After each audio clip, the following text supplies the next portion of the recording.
2 కొరింథీ పత్రిక 11 అధ్యాయము 29వ వచనం చదువుతున్నప్పుడు ఒక్కసారిగా నా గుండెలు పిండేసినట్టుగా అయిపోయింది. అంటే నా కళ్ళలో కన్నీరు దిగినట్టుగా అనిపించింది అనమాట. ఒకసారి ఆ మాట ఎందుకు చూద్దామా రండి. ఎవడైనను బలహీనుడైనా నేనును బలహీనుడును కానా, ఎవడైనను తొట్టెల్లో పడినా నాకును మట్టి కలగదా. మీలో ఎవరైనా బలహీనులైతే నేను బలహీనుడిని అంటున్నాడు సంఘంతో.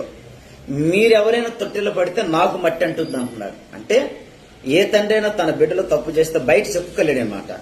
వారిని ఎలాగ మంచి మరుగున నడిపించుకోవాలో ప్రయత్నం చేస్తాడు.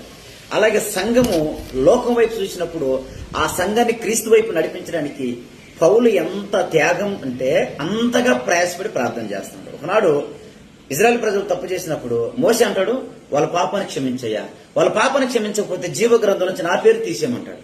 అందుకనే మోషే దేవుని ప్రజల్ని ఎంతగా ప్రేమించాడో పౌలు గారు అదే విధంగానే ప్రజల్ని ప్రేమించాడండి.